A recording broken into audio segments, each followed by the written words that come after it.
And we are live. I am Harrison Fagan here on the Lakers Outsiders podcast, and we are going to bring you the best and most comprehensive. I'm just kidding. We're going to preview the Lakers season, but I don't know. I don't want to throw around so many superlatives and then not live up to your expectations. I don't know how you're going to feel about this podcast at the end, but you should let us know. Joining me tonight is Gary Kester of Gary Nation. How are you doing? Pretty good. I'll go ahead and say this because of this late start. It's my fault. I live in Boise. I'm not exactly computer savvy. We had some technical difficulties. I specialize in potatoes, not computers. So we are finding you, but you can. Thank you for your apology. We were just doing our best Fox impression from tonight. Yeah. Speaking of people delaying the podcast, we have Matt Vazine. It's been like, you gotta excuse me, because it's been approximately 20 years since you were on the podcast. So I already forgot your name, what you look like, all that stuff. How are you doing, Matt? It's good to be back. Just pumped for this new season. Finally get a. Last time I was on, we were rooting not to win games, so it's definitely been a while. Be honest, you were avoiding the podcast because of that. You just didn't want to cut. You're just a glory hog. You didn't want to come on until it was fun again. It's true. The truth has come out. Yeah, we all kind of had a suspicion. But anyway, so speaking of the rooting for wins this season, the Lakers season starts tomorrow, which is nice because it means that we don't have to watch any more moribund preseason or summer league basketball. It's the actual thing. Games actually matter, stats actually matter, minutes matter.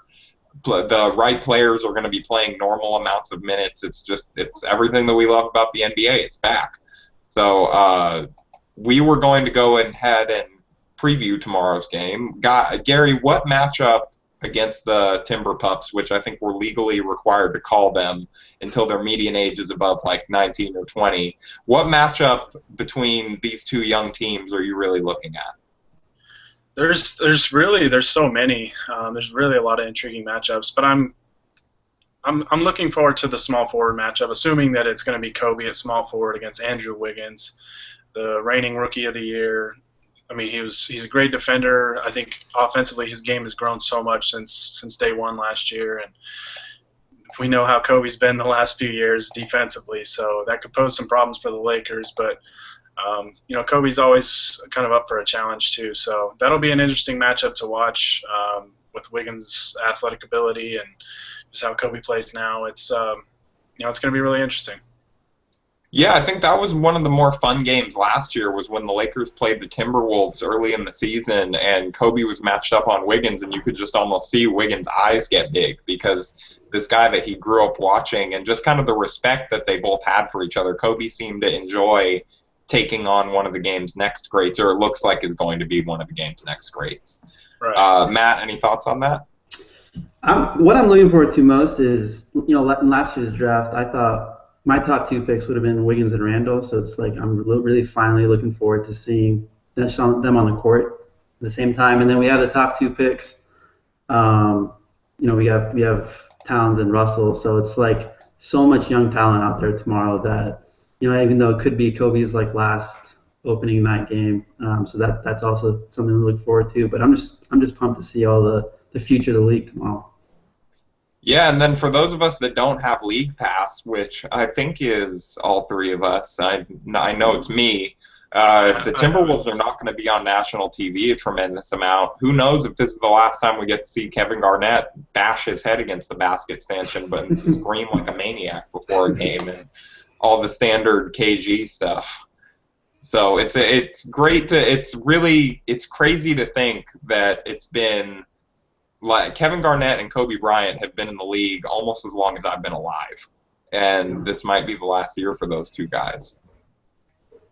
Yeah, it's like a transition. We have the guys that are going out, and then the future of the league coming in, and it's all on one court. Yeah, that is really how it worked out, and I think the league did a good job scheduling this as the first game of both these two seasons. You have these two legends that are going out, and then their hoped-for successors on the roster, even at similar positions. They're both like backcourt, front court, Towns and Russell and Bryant and Garnett. Yeah. So I think it's like a lot of good storylines there. Is there anything else like season-wise you guys think that you want to preview, or anything that you're looking for as we really get started here with the Lakers season? What's one thing that you want to see from this team, or one thing that you're really curious to watch? I'm curious to see how they start the season because the first I want to say 15 games or so. A lot of them are winnable games. Like they're lower competition. They're not playing against like the Golden State Warriors, the Cleveland Cavaliers of the league, and there's a lot of winnable games there. So if they want to surprise people this year or whatever and try and exceed expectations, it's important that they get off to a fast start and win these games early on, which could boost their confidence later on. But again, this is a really, really young team that we have, so there's going to be growing pains and a learning curve too. So, we'll see. I'm really interested to see how they handle the softer schedule to start out. Yeah, for all those people that are talking about could this team compete for a playoff spot, I think all of us think that that's unlikely. But this early season schedule will largely determine that because it's fairly soft at the beginning before it gets a lot harder. So they would need to build up somewhat of a cushion to really have a chance and really get these gimmies, which I think as new to this as this team is to playing with each other, definitely isn't a given that they're going to be at the level they need to be to even beat this soft schedule. Mm. What about you, Matt? What's one thing that you're looking for as we kick things off?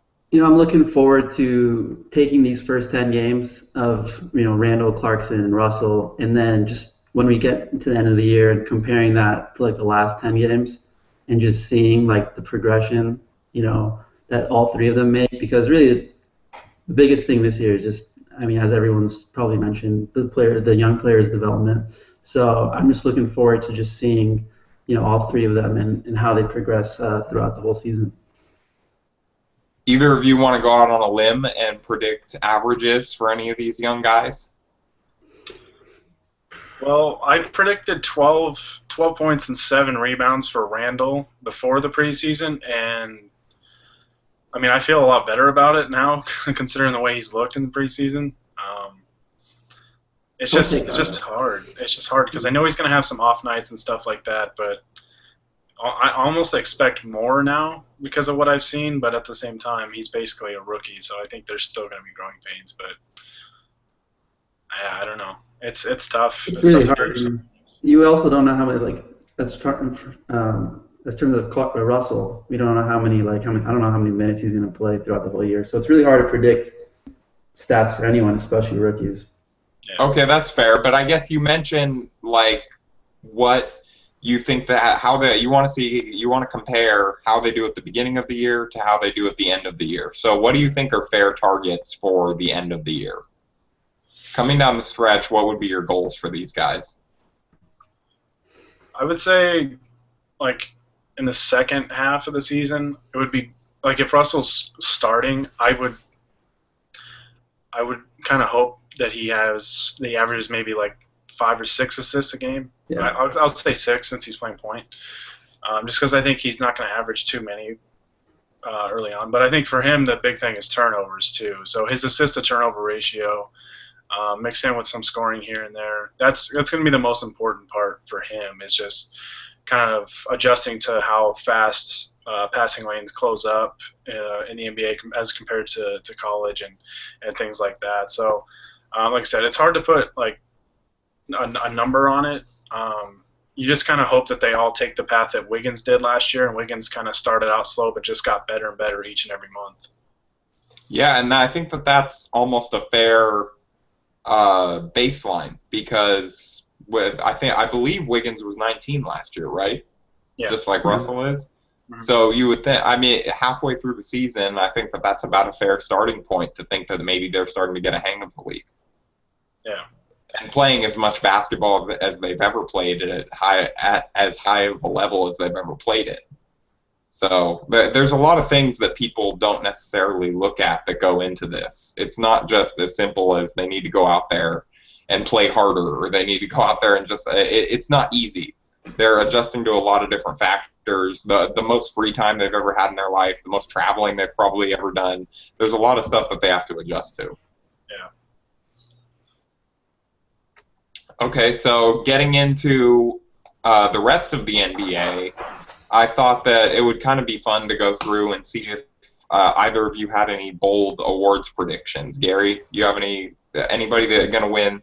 I think it's kind of boring at this point. Everybody's thrown out their whole ballot of MVP, Sixth Man of the Year, Defensive Player of the Year. Everybody goes through, and it's just you're listing things. But name one award that you think could go to someone pretty unexpected? Man. Even if you have to reach. I was thinking about it today. I don't know if it would even be possible because Julius Randle can't win Rookie of the Year. I was wondering if he would even be in consideration of Most Improved Player if he just goes out and plays really well all year. Considering he only played 14 minutes last year. I don't even know if he'd be considered for the award, but if he goes out and just plays, he improved a lot on those 14 minutes already during the preseason. So I don't think he is. Yeah, so that was just a thought that came across my head. But as far as bold predictions, I really don't have one. The only one I guess I could say is a team thing. It's not even an award. I personally am picking against the Warriors. If I had to pick the field or the Warriors, a lot of people are picking the Warriors to repeat. Oh well, or the field. Okay. Well, what about in the West? Because Cavs are the favorite, right? I think Cavs are the Vegas favorite right now. Yeah. So would you take Warriors or the field to come out of the West? I would take the field. I would too. Because to me, the Warriors, even though they're super talented, to me they're still pretty young in terms of past champions, and so it's going to be a huge learning process for them to play as the champs, where they're getting the other team's best shot each and every night. And plus the Spurs got better. A lot of the teams, most of the teams in the West got better this year, so it's going to be really hard for them to run the gauntlet again this year in the West. And my pick, honestly, to win the West this year was San Antonio. So as much as that pains me. What do you got for us, Matt? I got two. Fred Hoiberg, Coach of the Year. I think that he can be a dark horse for that. And I guess this one, I don't know how much of a surprise it is, but Andrew Wiggins, Most Improved Player, if he just ascends himself even another level, which I think he will, he would be my pick. Yeah, go Rookie of the Year and then go Most Improved too. You really think that he can get it though? Because normally that's not normally how that awards go. But if he goes into superstar this year already, I mean, how do you not give it to him? It's hard, I think, because I think a lot of times the top picks, the top 3 or 5 picks, don't really get consideration in the award. Yeah. That's why I was thinking about that with Randall. It's he was a pretty high pick, so it's almost it's expected of them. So because a lot of people thought Anthony Davis should have gotten it last year. And yeah. I don't even remember who won it last year, but yeah, it's hard with those top picks because I think a lot of the voters expect them to do that. Yeah, I don't know how bold this is, but I think that my prediction for MVP is going to be Kevin Durant. I think he's going to come back this season, and just the narrative of it, of returning from that foot injury after missing all last season, I think is going to be too much to resist for a lot of the voters if the Thunder have a strong year and he plays really well. That's bold, especially with Westbrook being right there, possibly even taking away votes.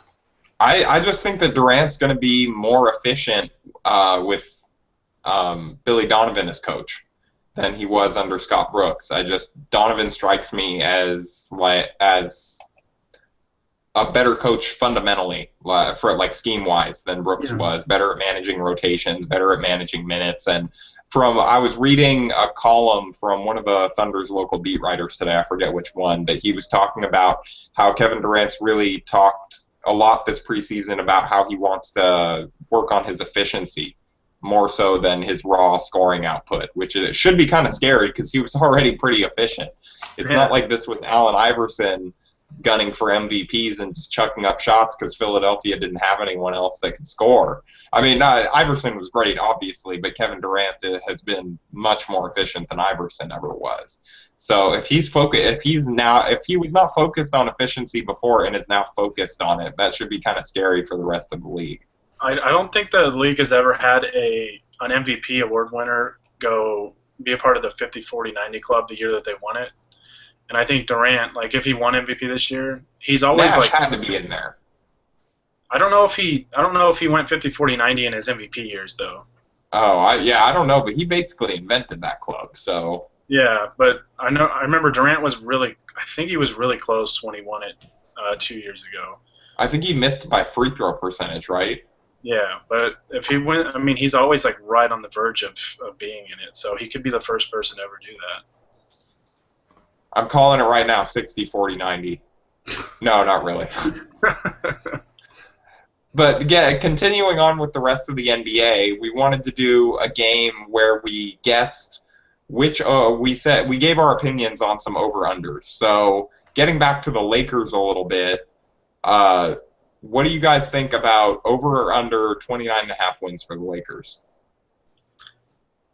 I'm going to go over, but not by a whole lot, because my prediction for them this year was 31-51, so I have them just barely getting over.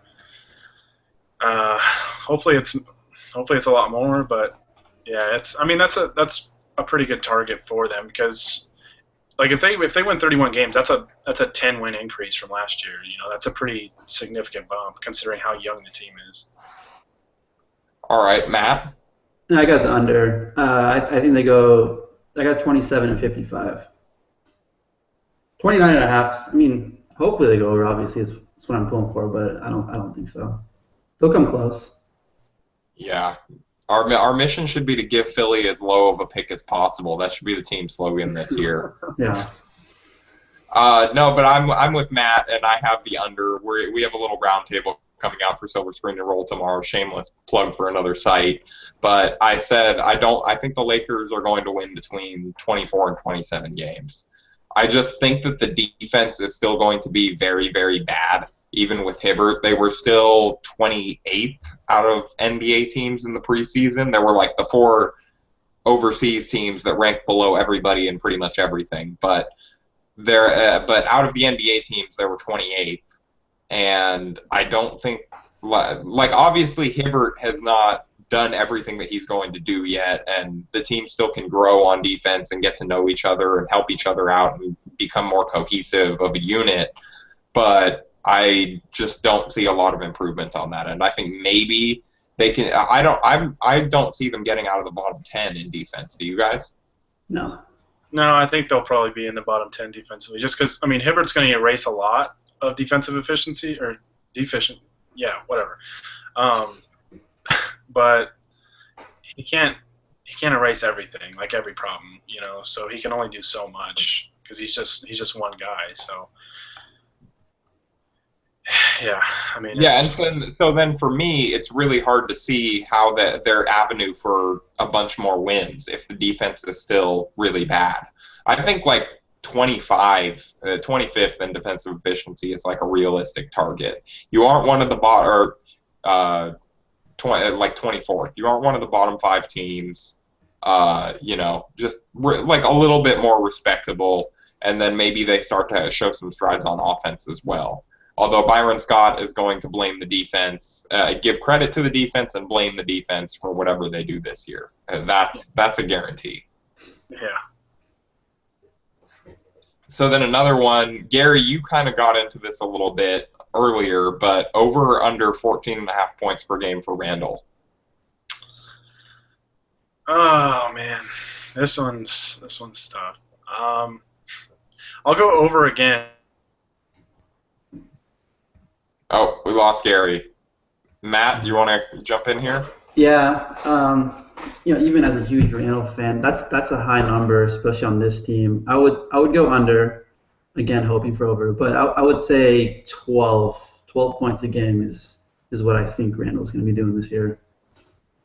I'm going to go bold. I'm going to take the over. I think that if he's healthy and the team sustains some injuries, as it's shown a predisposition to do, he'll have the ball enough that he like at some point that I would be willing to wager that if he stays healthy, at some point this year he'll have the ball enough that he'll be able to get it above that. He'll be able to get it to around 15. Gary, we lost you for a second there as you were explaining yourself, but I took the over, Matt took the under. Explain why you took the over. Well, I was just saying, I think in the second half of the year he's really going to take his game to another level. You know, he's played really well so far in the early stages of this year, but I just think like first half of the year he'll hang around like around 10 points, and then second half of the year I think he'll really elevate his game to get it, you know, around the 15, 16 point per game mark. Okay. And then we got two Kobe over and unders. So the first one is over or under 59.5 games for Kobe.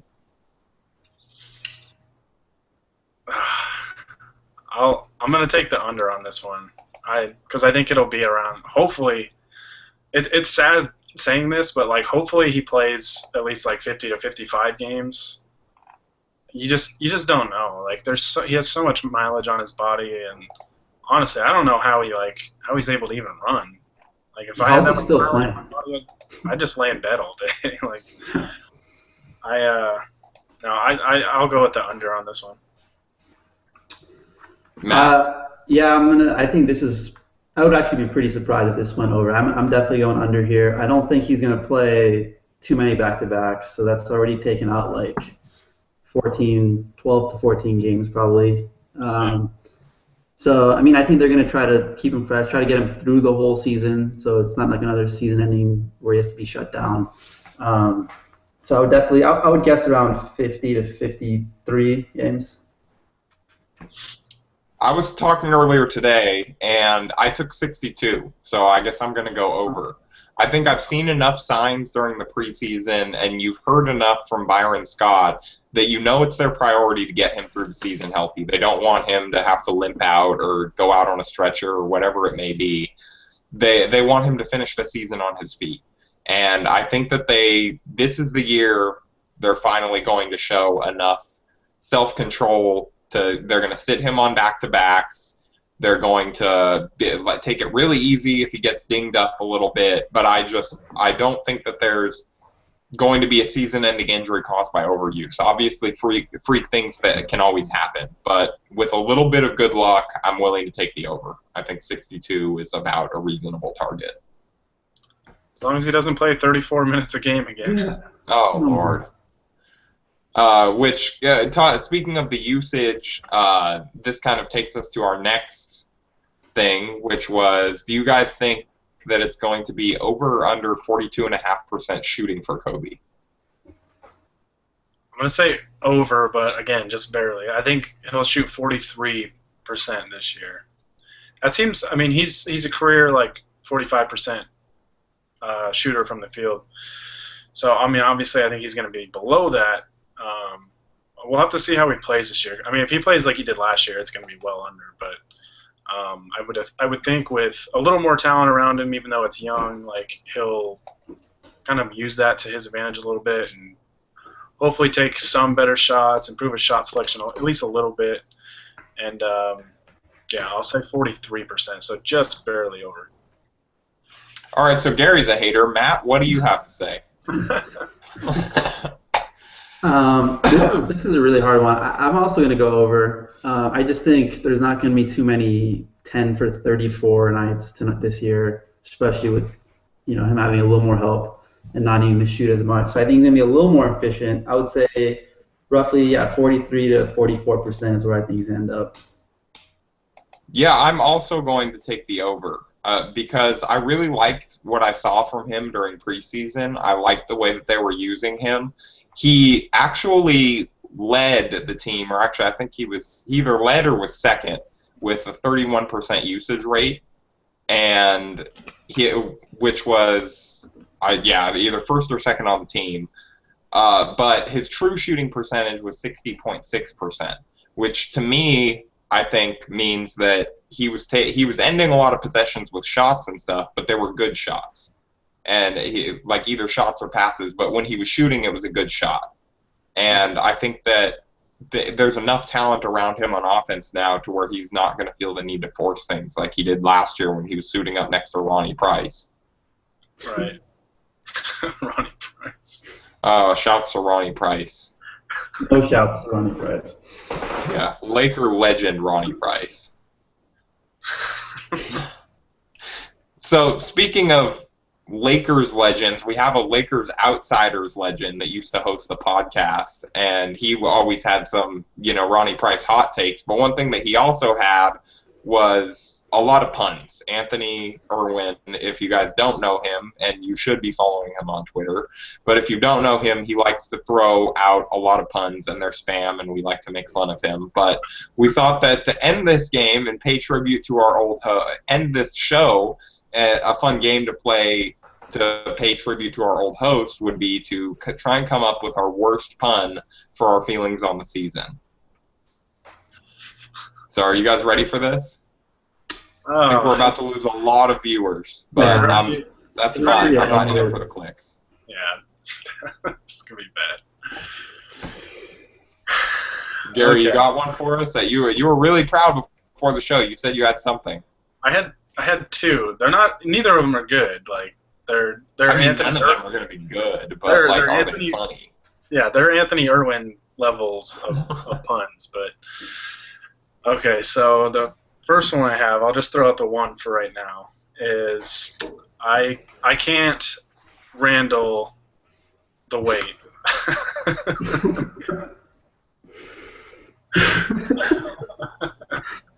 That might have been bad for even if Anthony had said that. Yeah, that was god awful, dude.